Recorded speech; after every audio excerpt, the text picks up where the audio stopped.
It was supposed to be a perfect weekend.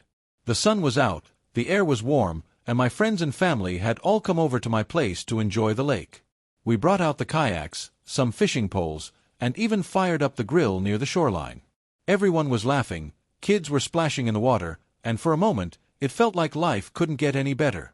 That's when I saw her, Karen, the self-appointed HOA queen, marching toward us with that all-too-familiar scowl plastered across her face. She didn't waste a second before raising her voice. "Excuse me. These people need to leave the lake immediately. This is HOA property, and you can't just bring random guests here whenever you want." She crossed her arms like she had just laid down the law, her eyes darting between my guests as if she was ready to chase them out herself. My friends all went silent, looking at me for what to do next. I took a deep breath, trying to keep calm, but inside I was boiling. I've dealt with Karen before. She's the type who believes she owns not just her house, but everyone else's land too. This time, though, she picked the wrong battle. I stood up, brushed the sand from my hands, and walked right up to her. "Karen," I said, keeping my voice steady, "you might want to think twice before trying to throw people off this lake." Her eyebrows shot up, and she smirked like she was about to lecture me again. "The rules are clear. Guests are only allowed if approved by the HOA, and this many people is absolutely not allowed. You can't just turn our lake into your personal party spot." She jabbed her finger toward the water, where the kids were still laughing and splashing around. "They need to leave now." That's when I dropped the line that froze her in place. I looked her dead in the eye and said, "Actually, Karen, this isn't your lake. It's mine. This is private land. I own this part of the lakefront, and you have zero authority here." The silence that followed was almost comical. Karen's mouth opened, then closed, then opened again, but no words came out. She glanced around at my guests, clearly realizing that everyone had just heard me put her in her place. My friends started chuckling, and one of them muttered, "Oh, busted." Karen's face turned bright red as she tried to recover.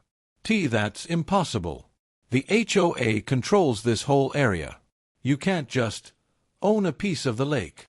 She stammered through her words, but I could tell she was panicking. I pointed toward the marker posts at the edge of the waterline, which clearly showed the boundary.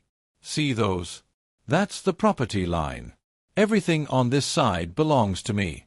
My guests are free to swim, fish, and enjoy themselves as much as they want. You have no say here." She froze, glaring at the posts, clearly realizing she had no argument. But knowing Karen, she wasn't about to give up that easily. She straightened her back, narrowed her eyes at me, and hissed, "We'll see about that. I'll be bringing this up at the next HOA meeting." I couldn't help but laugh at how desperate she sounded. "Go ahead," I told her calmly. "But make sure you bring the property maps with you, because the only thing you'll prove is that you just embarrassed yourself in front of everyone here." The guests started laughing again, and Karen's face tightened as she spun around, storming off toward her house without another word. But the way she stomped off, I knew she wasn't done. Karen never walks away quietly. She was already planning her next move. The rest of the afternoon went smoothly, at least for us. We grilled burgers, fished off the dock, and even lit a small fire pit as the sun started dipping. But even while laughing with my friends, I had this feeling in the back of my mind. Karen wasn't finished. She never is. Sure enough, just as the sky started turning orange, I noticed her again. She wasn't alone this time. She came marching back, but now she had backup, 2 HOA board members trailing behind her like loyal soldiers. Both of them were carrying clipboards, as if that gave them authority over my property. Karen's voice was sharp as ever. "We've reviewed the bylaws, and what you're doing here is a clear violation. This lake is part of the community, and your so-called private land excuse won't hold up. You and your guests are going to need to pack it up and leave immediately." My guests all stopped mid-bite, staring at the spectacle. One of my buddies whispered, "Oh boy, here we go again." I stood up slowly, not rushing, and walked over to meet them. "First of all," I said, looking directly at the 2 board members, "you might want to be careful before you let Karen drag you into something she clearly doesn't understand. Because if you try to enforce HOA rules on land you don't own, you're trespassing." The board members looked at each other nervously, shifting on their feet. Clearly, they weren't expecting me to be this firm. But Karen, of course, doubled down. "Don't listen to him," she barked. "He's twisting the rules. The HOA has control of all lake access, and if we let him get away with this, then everyone will start bringing whoever they want. It'll ruin the community." I almost laughed at how dramatic she was being.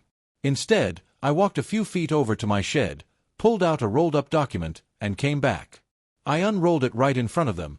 It was the official property survey with stamps and signatures, showing the exact lines of ownership.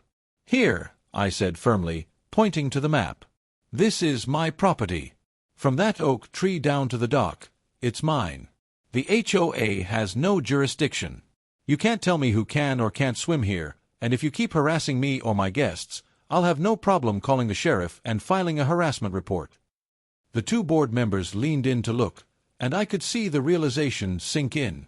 One of them cleared his throat awkwardly. Well, if this is accurate, then it seems you may have exclusive rights to this part of the shoreline." Karen whipped around, glaring at him like he had just betrayed her. "Don't you dare take his side. He's lying. He's always bending the rules."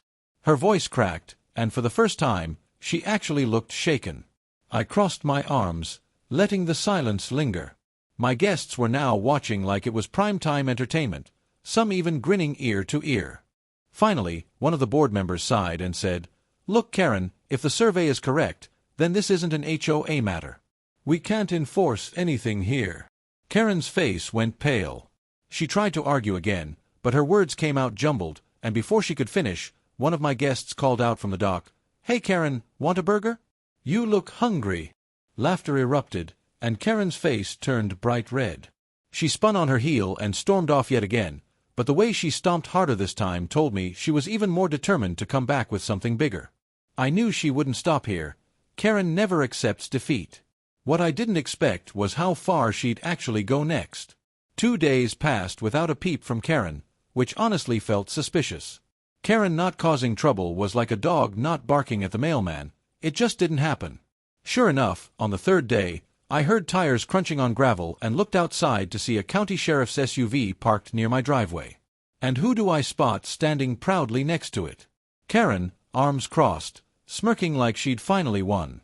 I stepped outside, calm as ever, while my stomach churned with annoyance. Karen practically leapt forward, pointing at me like a prosecutor in court. "That's him, officer. He's illegally using community property, inviting crowds of people onto the HOA lakefront, and disturbing the peace. You need to put a stop to this nonsense immediately." The sheriff glanced at her, then at me. "Sir, do you mind explaining what's going on here?" His tone wasn't hostile, just businesslike. Clearly, he already suspected there was more to the story. Before I could answer, Karen jumped in again, her voice rising. "He's a repeat offender. He's lying to everyone, saying he owns the lake when the HOA documents clearly state it belongs to the community. My neighbors and I are sick of his parties and his arrogance." I couldn't help but smile. She really thought she had me cornered. Without a word, I went back inside, grabbed the same property survey, along with the deed paperwork, and walked back out. I handed it to the sheriff. "Here you go, officer. Everything's in black and white. The lakefront in question isn't community property. It's privately deeded land. Mine. The HOA doesn't own an inch of it." The sheriff raised his eyebrows as he skimmed through the documents. Karen hovered nervously, trying to peek at the papers, muttering under her breath. Finally, the sheriff looked up at her. "Ma'am, from what I'm seeing here, he's within his rights. This section of the lake is private property. Unless you can show me documentation that overrides these records, there's no violation here." Karen's jaw dropped. No. That can't be right. The HOA rules." The sheriff held up a hand to cut her off. "HOA rules don't override legal property deeds. If this paperwork is valid, then he can do as he pleases on his land." He turned to me and gave a small nod. "You're fine here." The look on Karen's face was priceless. Her smug grin had completely melted into sheer disbelief. She started stammering, trying to argue with the sheriff, but he wasn't having it. "Ma'am, unless you've got legal documents proving otherwise, I suggest you stop filing complaints about something that isn't your jurisdiction." My guests, who had been sitting on the porch watching the whole show unfold, broke into quiet laughter.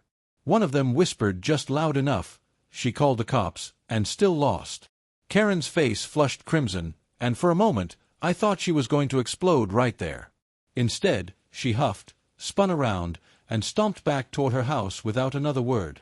The sheriff gave me back the paperwork, shook his head slightly, and muttered, "Some people just can't mind their business," before driving off. I thought that would finally be the end of it, but this is Karen we're talking about. The very next week, she tried something I honestly didn't see coming. For a brief moment, I thought the sheriff's visit would finally shut Karen down. A rational person would have realized they lost, accepted it, and moved on. But Karen... No. Karen doesn't back down, she reloads. About a week later, I got a letter in the mail. At first glance, I thought it was some routine bill, but when I saw the envelope stamped with Zoning and Land Use Department, I knew exactly whose fingerprints were all over it. I tore it open, and sure enough, it was a notice that my property was under review due to a complaint about unauthorized use of lakefront land. I laughed out loud right there in the kitchen.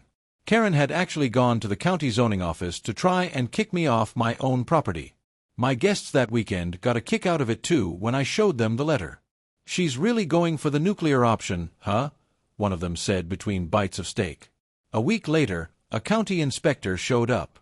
He was a younger guy, clipboard in hand, looking almost embarrassed to be there. "Sorry to bother you," he said. "We received a complaint about this area being used as some sort of unauthorized recreational zone." He gestured vaguely at the lake and the fire pit like it was some kind of crime scene. I smiled, already prepared. "Let me guess. Neighbor lady with short blonde hair, loud voice, never happy?" The inspector chuckled. Yeah.